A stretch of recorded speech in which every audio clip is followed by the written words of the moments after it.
Hello everyone, welcome to today's lesson. I hope you're having a wonderful morning, afternoon, or evening, whatever the case may be for you. I'd like to get right into today's lesson, and I want to start today by asking you all a question. Let's take a look at the image we see here of the flowers. Now, how might you describe the flowers that you see? Well, we might say, that bouquet of flowers looks nice. Or is it, that bouquet of flowers look nice? Did you pick up on the small difference there? The first time I said the sentence, I used the verb looks. I added the S to the end to make the verb present in its singular form. The second time I read the sentence, I used look with no S at the end. In this case, it's presenting in its plural form.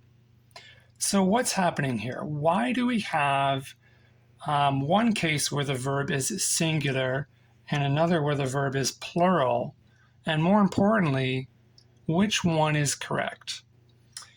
Well, let's take a look at subject-verb agreement and kind of review that in order to find our answer.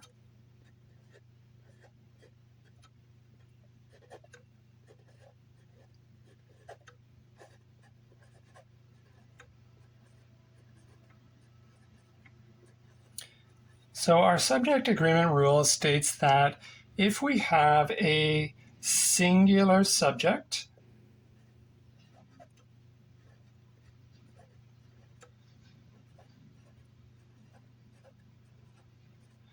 then it needs to match with a singular verb.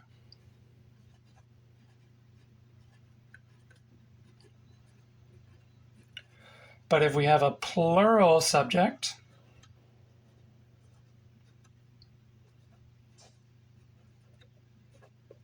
then it needs to match with a plural verb.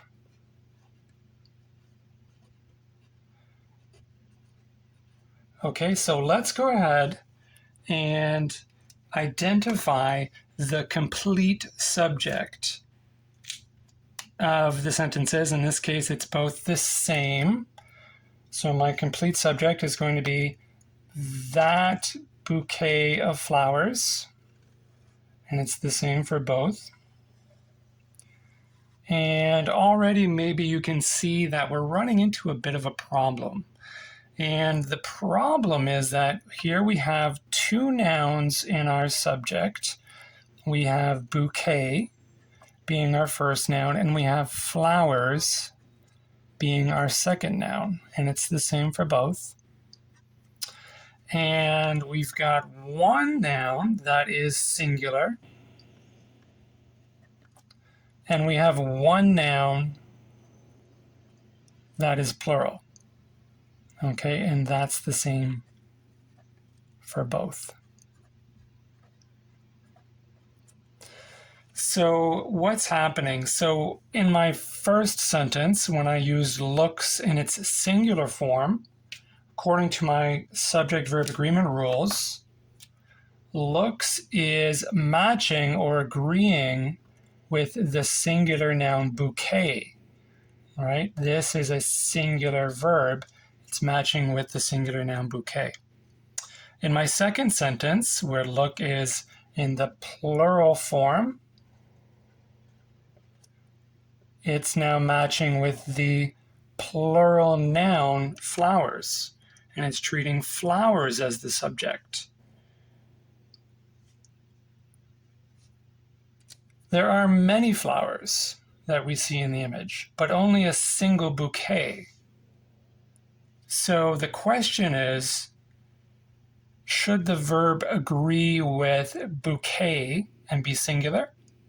Or should the verb agree with flowers and be plural?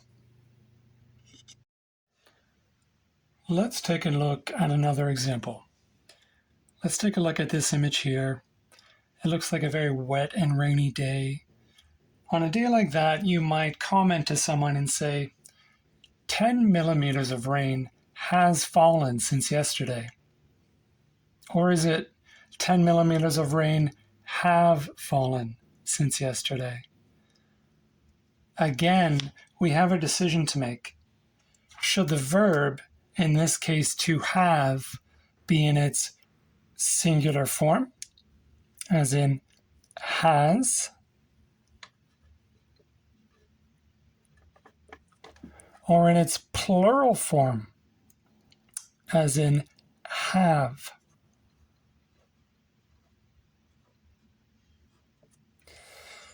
Just like in our previous example, when we had bouquet of flowers in our subject,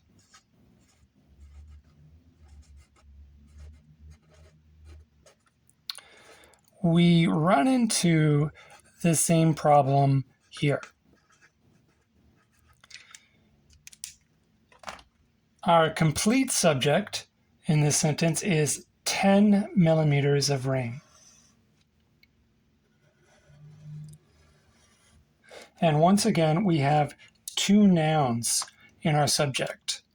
So this time we're dealing with the noun millimeters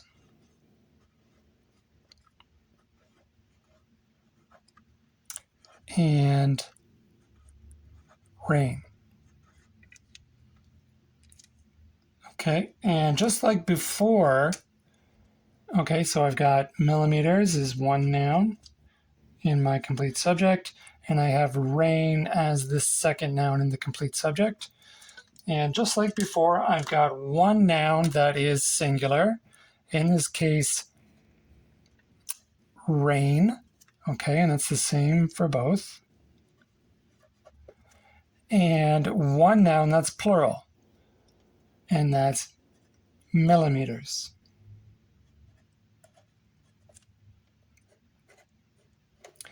So in the first sentence, when I am using a singular verb, the verb has is agreeing with the singular noun rain. However, in my second sentence, when I'm using the verb in its plural form, have, in this case, the verb is agreeing with the plural noun millimeters. So both options comply with subject-verb agreement rules. So in order to find our answer, we need to look elsewhere. And this is where today's topic comes in. Subjects that contain multiple nouns with different pluralities, like the ones we've seen so far, like bouquet of flowers and millimeters of rain, where one noun is singular and the other is plural, these can often occur when using what are called partitive constructions.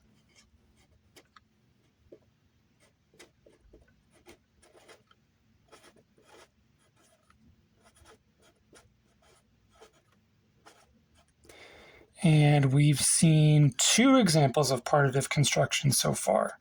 Bouquet of flowers is a partitive construction, and millimeters of rain is a partitive construction.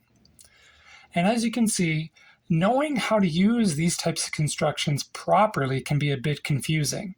So today, I'd like to take you through how to use these types of constructions and give you a little bit more confidence in using partitives in your speaking and in your writing.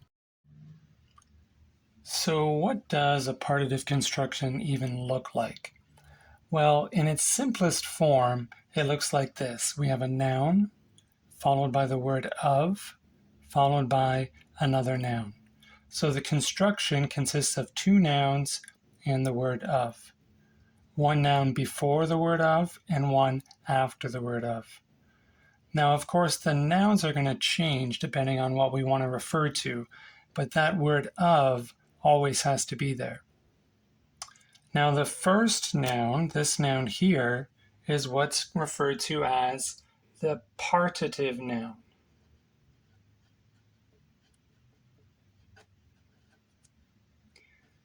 And you'll hear me refer to this partitive noun in the video as the first noun, okay, because it's the noun that comes first in the construction. You'll hear me refer to this noun, the one that comes after of, as the second noun. Okay, so let's take a look at a couple of examples here.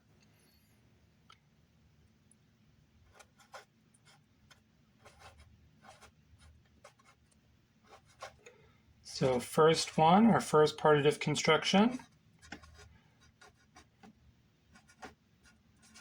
is stacks of newspapers. So stacks is the partitive noun, okay, it's the first noun, and newspapers is the second noun. Now let's do another example.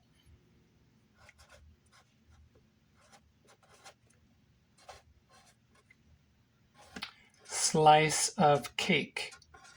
Okay, again, slice is in the partitive noun position. It's the first noun, and cake follows of. It is considered the second noun, or I'll refer to it as the second noun. Now, even though I just said the second noun comes after the word of, it doesn't always directly come right after the word of. These nouns in a partitive construction are just like any other nouns, and they can take determiners or they can be modified by adjectives. So we might see a partitive construction that looks like this. So let's see, a slice of that cake, or even one maybe a little bit longer, a thin slice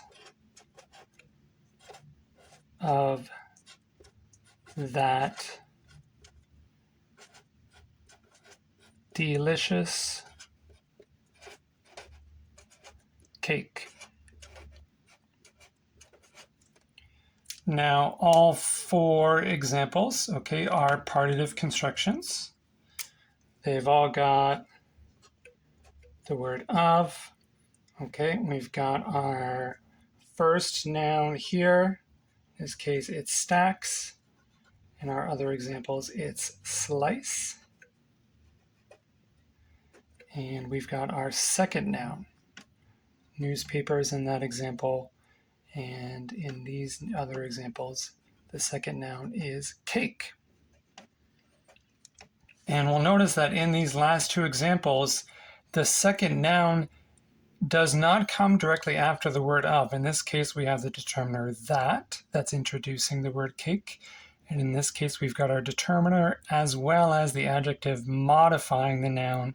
So we can see that the second noun and the word of are kind of a little bit far apart. In this case, we have a couple of words in between. So I just want you to be aware that partitive constructions won't always look like this. There are a little bit more complex structures that they may take. But for this video, we're just going to be referring to this simple structure of noun, of, and noun. So these first two examples that look like this. Okay, so now we've got the two examples here in our simple form, okay, stacks of newspapers and slice of cake. And we can see here my two nouns here. And in this case, in this construction, both these nouns are in the plural form. Stacks is plural and newspapers is plural. Okay, and in this example here, again, the plurality of the nouns both match. We have a singular noun in slice, and we've got a singular noun in cake. But we also looked at a couple of other partitive constructions earlier. We looked at bouquet of flowers, and we looked at millimeters of rain. And in these cases, we've got a difference in the plurality of the two nouns. Okay, so for bouquet of flowers, for example, we're looking at our first noun is singular, but our second noun is plural. And for millimeters of rain, it's the opposite. We've got our first noun being plural, and our second noun is singular. So how do we understand what's going on here? Why might I have one noun that is singular and the other that is plural within the same construction, as in this example and as in this example? What does it mean when the first noun is singular versus when it's plural? What does it mean when the second noun is singular versus when it's plural? Well, we need to get a better understanding of what the first noun and the second noun represent within these constructions. And in order to do that, we need to next take a look at the two uses or purposes of partitive nouns. Now, before we get into what the second noun represents, there's an important distinction that we need to make. I'm only going to go over it briefly because it's not the focus of the video, but we do need to recognize the difference between a countable noun versus an uncountable noun. Now, a countable noun is a noun that can be separated and counted. Some examples of countable nouns are chocolate, chair, book, runner, ticket, and person. Uncountable nouns, on the other hand, cannot be separated or counted. Instead, these nouns are treated as a whole entity, and they exist as mass or abstract quantities of no definitive amount. Some examples of uncountable nouns include milk, laundry, cheese, beef, sand, and advice. Now, there's a number of differences between how we use a countable noun versus an uncountable noun. But the one difference I want to focus on in this video is the fact that countable nouns can appear in the singular form as well as the plural form. Well, uncountable nouns can only appear in the singular form. We cannot have the plural form of these nouns. Okay? So countable nouns can be singular or plural, while uncountable nouns can only take the singular form. Now, what does this all have to do with our understanding of partitive constructions? Well, if we recall the structure of our partitive construction, we have a noun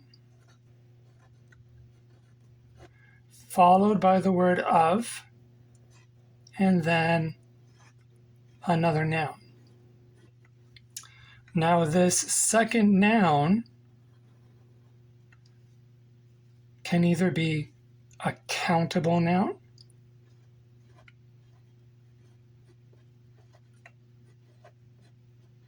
or it can be an uncountable noun.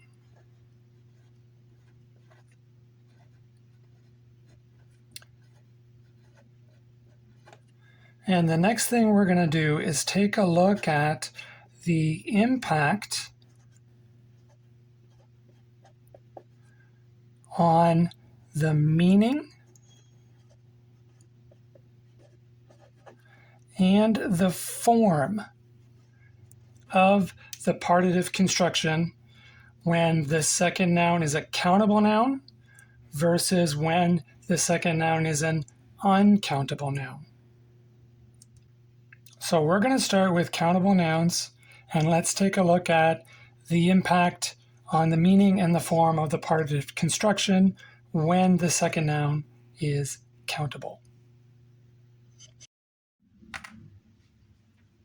So now here we see that we've got our list of countable nouns: chocolates, chairs, books, runners, and tickets, all in the position of the second noun of the partitive construction.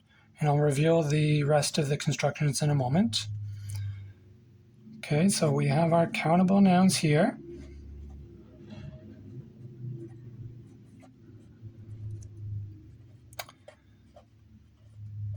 And we need to note that these nouns are all presented in the plural form. Okay, countable nouns in the second noun position of partitive constructions will always be plural.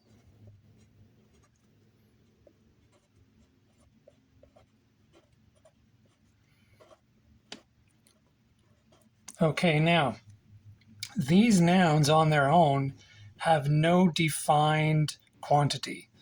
In fact, we can imagine that they're referring to all of the available chocolates in the world, or all the available chairs, or books, or runners, or tickets. And what the partitive does, so I'll reveal the rest of the constructions. So what the partitive noun does is it specifies the quantity of whatever the second noun is. Box of chocolates, stack of chairs, pile of books, group of runners, plenty of tickets. It gives us the quantity of the second noun. Another way to look at it is that we could say that it answers the question of how many of something, that something being whatever that second noun is referring to. Okay, so when the partitive noun is being used with a countable noun, okay, the use of the partitive noun is that it specifies a specific subset from a larger set. Okay, so imagine the second noun. Okay, we're going to treat that as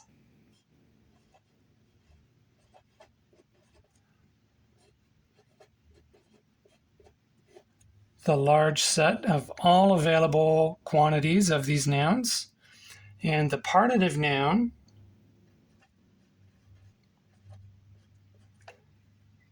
is the smaller subset that is pulled from the larger set. So we're moving from an undefined large set to a specified smaller subset. Okay? Now, if we want to indicate more than one subset, all we have to do is make the first noun plural. So box of chocolates becomes boxes of chocolates. Okay? Stack of chairs becomes stacks of chairs. Pile of books becomes pile of books. Group of runners becomes groups of runners. And plenty of tickets remains plenty of tickets. And I'm just going to highlight this one. This is a particular type of partitive noun that we'll be talking about later that doesn't apply to this rule. Okay, but for the most part, when we want to refer to more than one subset, so multiple subsets, what we do is we change the partitive noun into the plural form. Okay, so here again, we've got our larger set represented by the countable noun in the second noun position, and we're moving to, again, smaller specified subsets. And you can see now that when we're using a partitive noun with a countable noun, that two of our forms appear.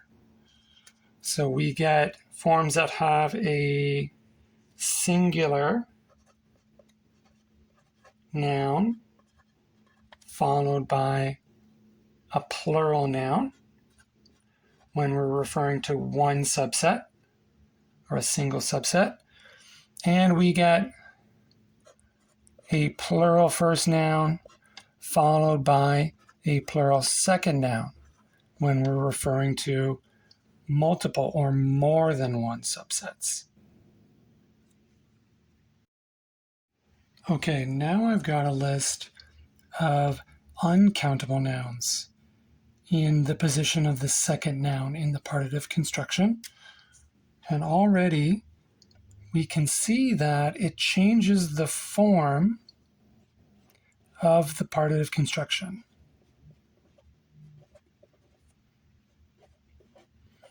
Okay, so my uncountable nouns, milk, laundry, cheese, beef, sand, are all in singular form. Okay, we know from earlier in the video that uncountable nouns always have to appear in the singular form.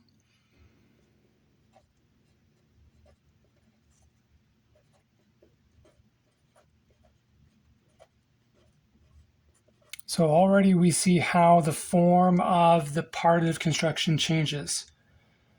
Now, these uncountable nouns specify a whole or an entire entity of something. And the partitive noun in this case is specifying a smaller amount taken from, but separate from that greater whole.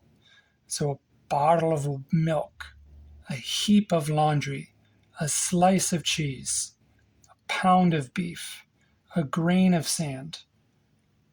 Another way to explain it, these partitive nouns answer the question of not how many, but how much of something. Again, that's something being whatever the second noun is referring to. So when we're using a partitive noun with an uncountable noun in the second position, the use of the partitive noun slightly changes. Okay, in this case, it specifies a smaller amount from a greater whole. Okay, specifies a smaller amount from a greater whole. So again, we're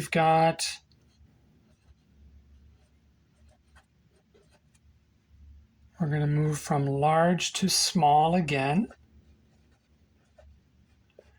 But instead of subsets and sets, this time we've got part of a whole. And these nouns referring to the larger whole when used in partitive construction. Now we refer to a smaller part separate from that greater whole. Now, if we want to indicate more than one part, we do the same thing, like when we wanted to indicate more than one subset. So all we have to do is take the partitive noun and make it plural. So bottle of milk becomes bottles of milk, heap of laundry becomes heaps of laundry, slice of cheese becomes slices of cheese, pound of beef becomes pounds of beef, and grain of sand becomes grains of sand.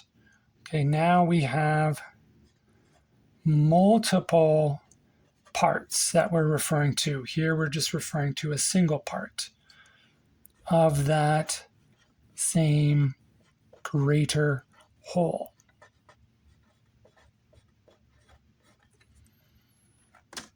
And now we can see the other two forms. When the partitive noun is used with an uncountable noun, we see the first noun taking a singular form, with the second noun this time also taking a singular form. And we can also see a plural first noun with a singular second noun. So now looking at our 4 original partitive constructions: bouquet of flowers, slice of cake, stacks of newspapers, and millimeters of rain, we can now get a better sense and understanding of what the nouns are representing and why they're taking the form they do take within the constructions. For these types of partitives where the second noun is plural, we know that is now a countable noun. And when a partitive is used with a countable noun, we know that it represents a subset of the larger set represented by the second noun if the partitive noun is singular, or subsets of the larger set represented by the second noun if the partitive noun is plural. Over on this side, if we have a singular second noun, we know that it is an uncountable noun. And when a partitive noun is used with an uncountable noun, we know that it represents a specific part or portion of the greater whole represented by the second noun. That's if the partitive noun is singular, or it represents parts of the greater whole represented by the second noun if the partitive noun is plural. Now that we have a better understanding of the meaning and the form of the partitive constructions, there's one last thing that we need to look at, and that is the different types of partitive nouns. So here we have our different types of partitives, and I'll just introduce them briefly here, and then we will take a look at each of them separately. But you can see that they can be separated into 5 different categories, and each category is based on the function of the partitive noun within the construction.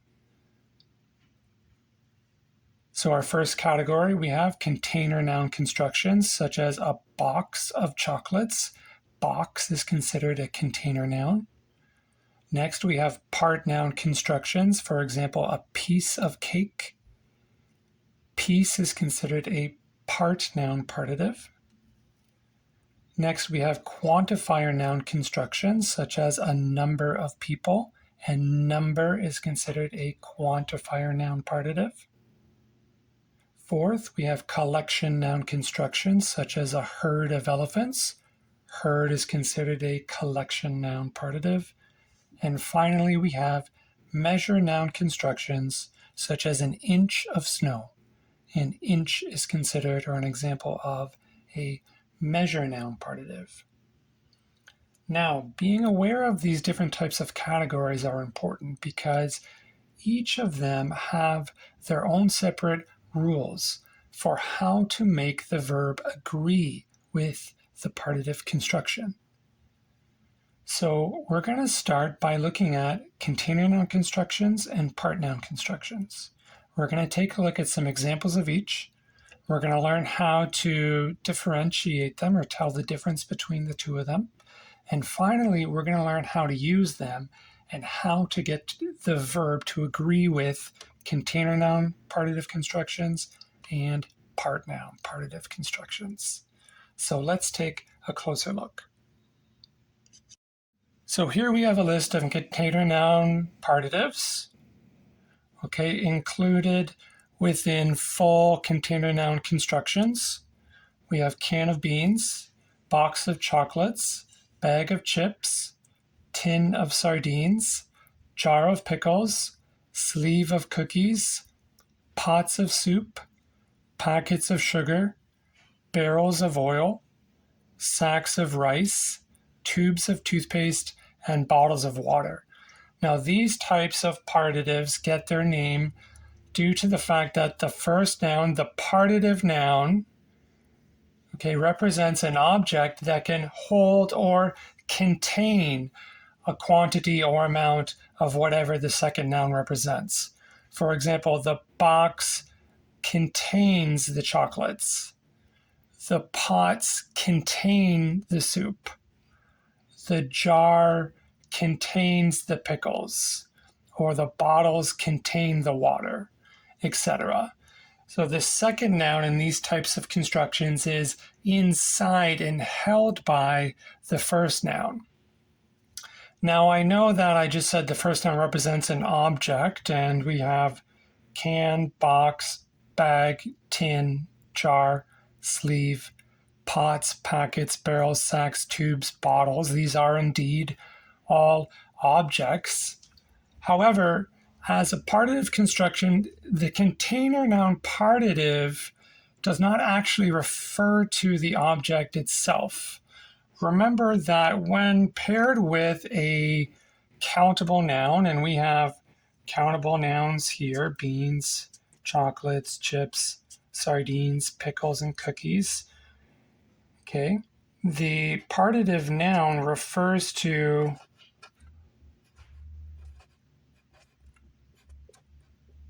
a quantity in the form of a subset or subsets.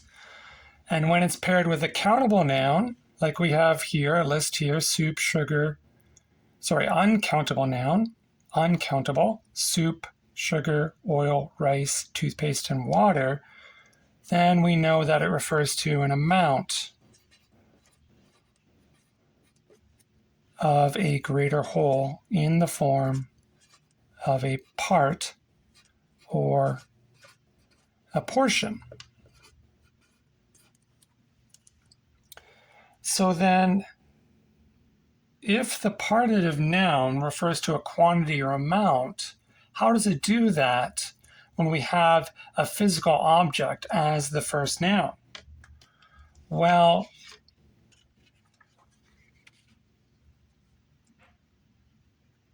the first noun again does not refer to the physical object itself. Rather, the first noun or the partitive noun refers to the capacity of the object, meaning that the quantity or amount is indicated with these types of constructions based on how much or how many of the second noun that the first noun can hold or contain. Take, for example, the container noun construction can of beans. Now, as a partitive, the can of beans as a partitive, again, does not refer to a can filled with beans, but rather to the quantity of beans that fit inside a can of that shape and size. Let's take another example, box of chocolates. As a container noun partitive, okay, box of chocolates does not mean a box filled with chocolates. That's not what it's referring to. Instead, it's referring to the quantity of chocolates that fit inside the box. Okay, and both of these are quantities, we see, because they're both used with countable nouns. Okay, so those are some examples of container noun constructions. Let's look next at our next category, part-noun constructions. Okay, here we have our second category of partitive. These are called part-noun partitives. And I've underlined the part-noun partitive in each of the constructions that I have as examples here. So let's go through them. We have sheet of paper, slice of cake, coat of paint, clove of garlic, blob of ink, blocks of wood, panes of glass, bits of chocolate, loaves of bread, and nuggets of gold. And part-noun constructions are fairly straightforward. The part-noun partitive indicates an amount of the substance indicated by the second noun, or to put it another way, it indicates the smaller amount or part of whatever the second noun is representing as the greater whole. And we can note two differences between these types of constructions, the part-noun constructions and container-noun constructions. And the first one has to do with the noun in the second position within the construction. So a part-noun partitive can only be used with an uncountable noun. Okay, so in our second position, we have paper, cake, paint, garlic, ink, wood, glass, chocolate, bread, and gold. So we note these are all uncountable nouns. Okay, unlike container noun particles, where we saw they could be used with either a countable noun or with an uncountable noun, part noun partitives can only be used with an uncountable noun. And the second difference has to do with the first noun or the partitive noun. So with a part noun partitives, even though they may have a specific shape or form, they do not seem to contain the second noun like container noun partitives do. So for example, the slice doesn't seem to contain the cake. The clove doesn't seem to contain the garlic. So they don't have that same relationship between the partitive noun and the second noun that container noun partitives do. So there's a couple of different ways for you to distinguish between the two categories. And now that we've taken a look at our first two types of partitives, let's turn our attention next to how we can get the verb to properly agree with these constructions when used in a sentence. Okay, here we have a list of sentences or partial sentences. And I've purposely left off indicating the type of partitive that we're using here, either a container noun partitive or a part noun partitive, to see if you could figure out which one we're using based on the clues within the context of the constructions that are in the examples. Okay, so let's take sentence number 1, for example. A pot of tulips grows best in direct sunlight. Okay, so the first thing we need to do is determine where the partitive construction is in the sentence, and remember that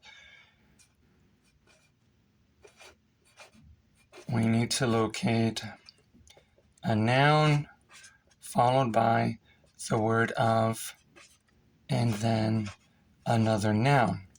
So in our first example, okay, the construction is pot of tulips. Okay, so I'll look first at the second noun, and I see that it's in its plural form. And already, this might be enough for some people to determine if this is a part noun partitive construction or a container noun partitive construction. But there's also a clue in the first noun. Okay, I see the word pot, and I'll ask myself, well, is the pot holding or containing the tulips? Or is a pot a part or a portion of the tulips? Okay, and it is containing the tulips. So that combined with the fact that I have a plural second noun, which indicates that it's a countable noun, tells me that these partitive constructions are going to be container noun constructions. Okay.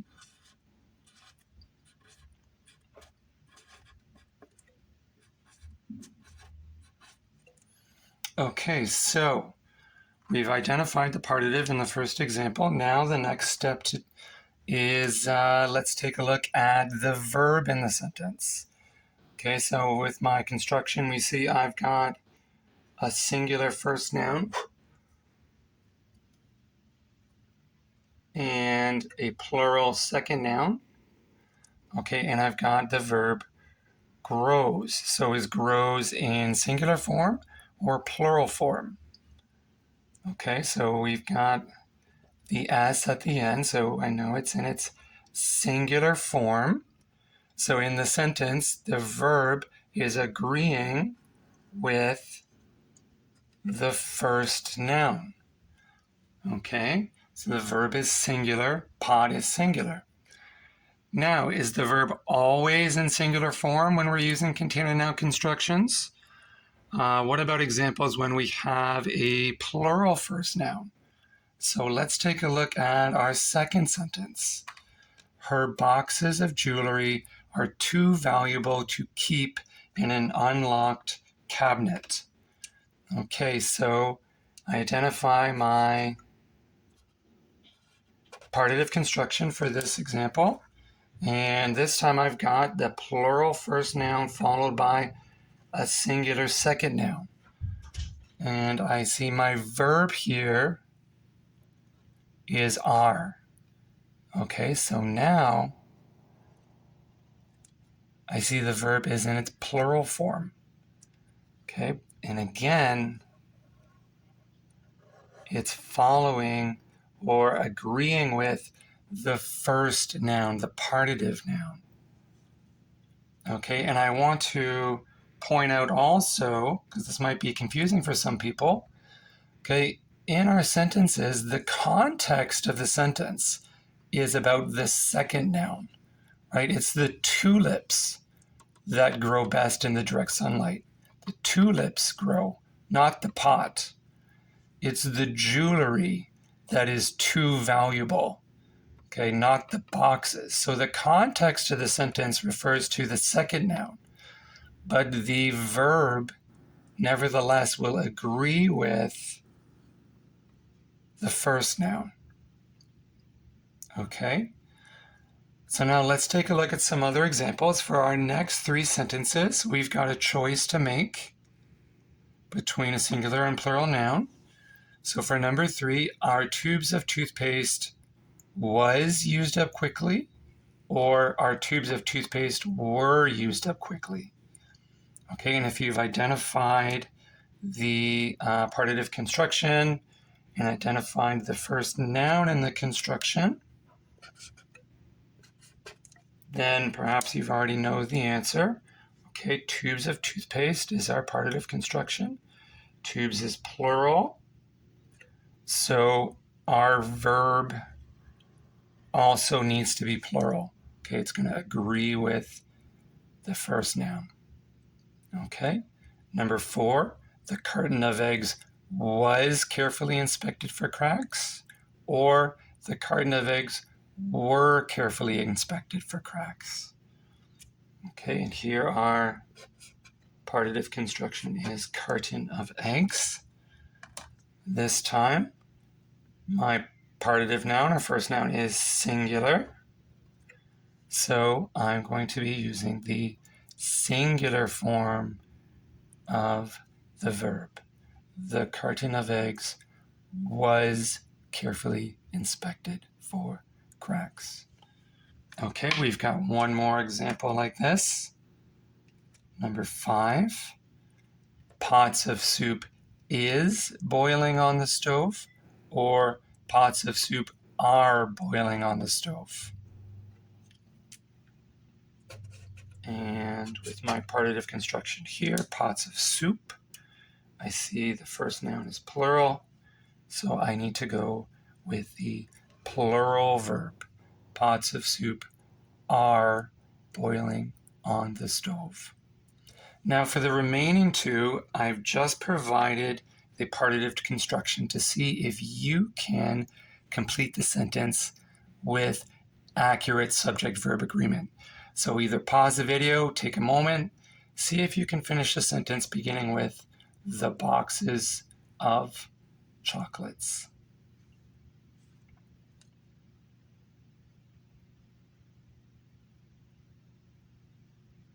Okay, and in this example,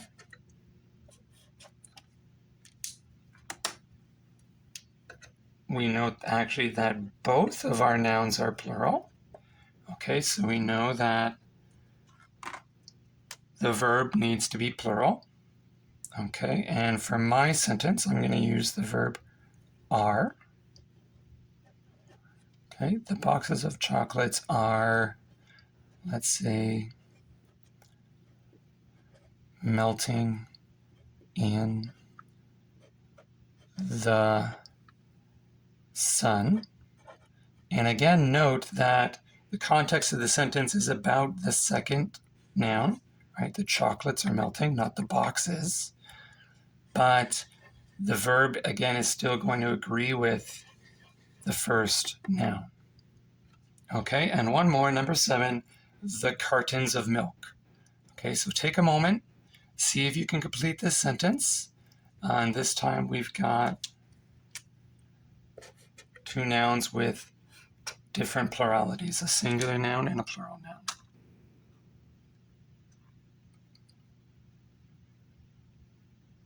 Okay, so we've got a plural noun followed by a singular noun. So we have hopefully used a verb in the plural form. Okay, and for me, my verb is going to be have.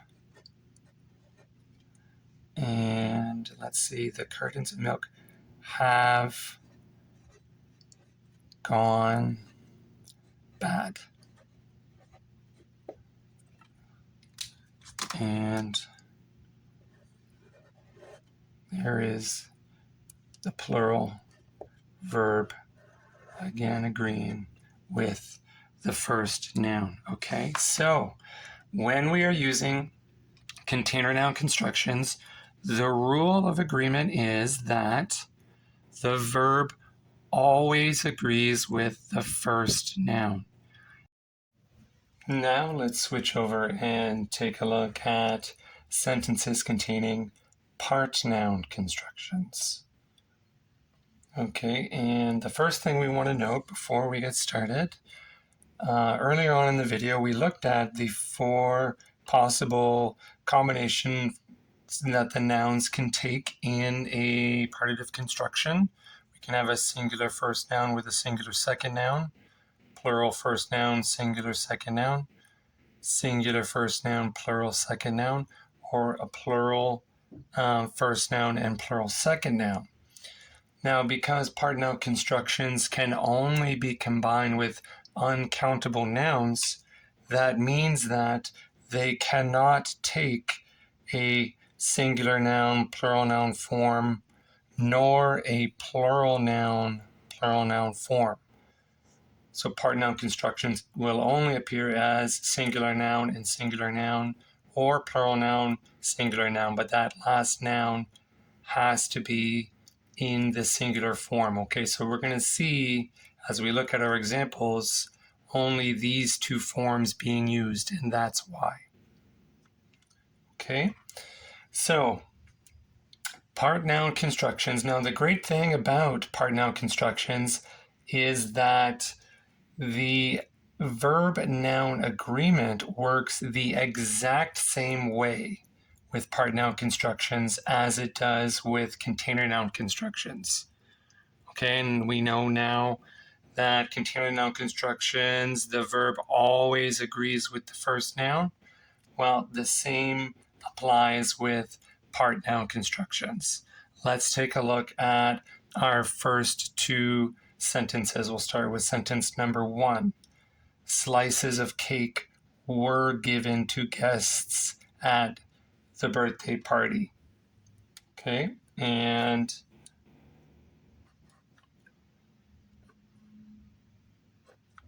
there's my part-noun construction. Okay, slices of cake. And my verb, I have a verb phrase here, were given. Okay, and we see the auxiliary verb in the verb phrase is in the past tense. Okay, and that is agreeing with the plural first noun. In our second sentence, a loaf of bread is usually made from simple ingredients like water, flour, and yeast. Okay, this time we've got loaf of bread as our part-noun construction, and we have the verb is.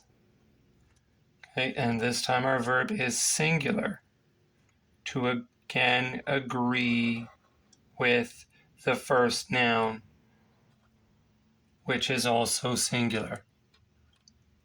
Okay, so just like container noun constructions with part noun constructions, if the first noun or the partitive noun is plural, then the verb will be in plural form.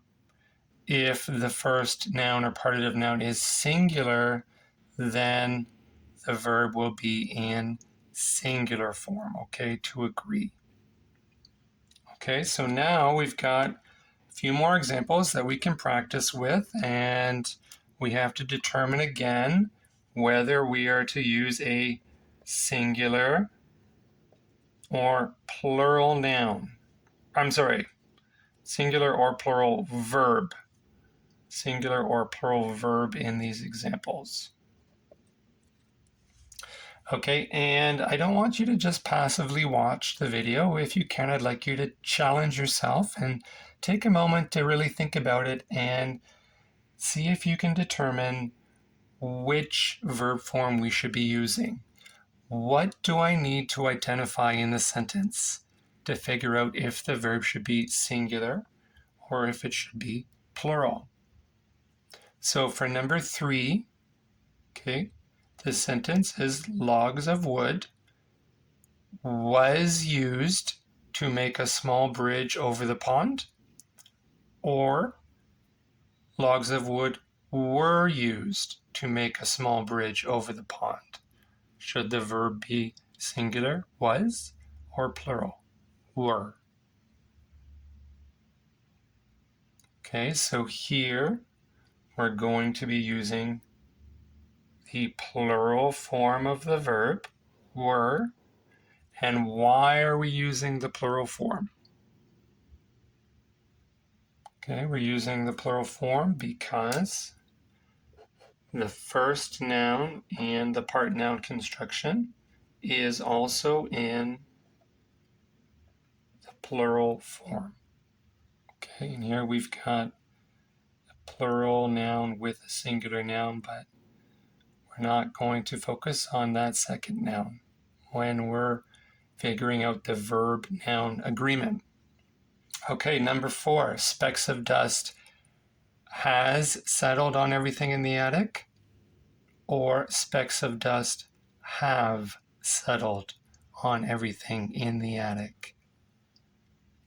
Okay, so our part noun construction this time is specks of dust. And again, we're using the plural form. Why are we using plural form? Because the first noun is also plural. Okay, and our last example like this, flakes of plaster has fallen from the ceiling, or flakes of plaster have fallen from the ceiling. Shall I use the singular verb or the plural verb? And in this case, again, I'm going to use the plural verb because my first noun is also plural. Okay, flakes of plaster have fallen from the ceiling. Specks of dust have settled on everything in the attic. Logs of wood were used to make a small bridge over the pond. Okay, and for our last 2 examples, I've only provided the part noun construction once again to see if we can come up with our own sentences, okay, or to complete the sentence. And if you're having trouble, so for number 6, okay, the part noun construction we have is a slice of cheese. So take a moment and see if you can think of a way that we can complete that sentence. And if you're having trouble completing the sentence, don't worry about it. But try to think if we should be using a singular or a plural verb for the sentence with a slice of cheese. Okay, so a slice of cheese we have a singular partitive noun or first noun, okay? So we're going to be using a singular verb. And for my sentence, okay, I'm going to use the verb melts, okay, in singular form. And I'll finish the sentence. A slice of cheese melts quickly in the oven. Okay, and number 7, we've got one more. The panes of glass. And I'll give you a moment to see if you can come up with your sentence and see if you can determine whether we should be using singular or plural form of a verb.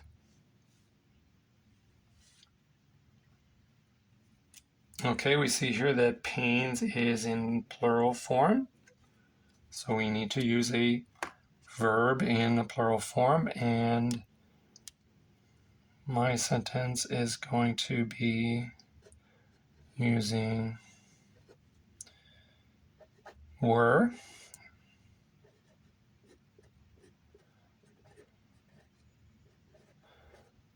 Okay, the panes of glass were shattered during the windstorm.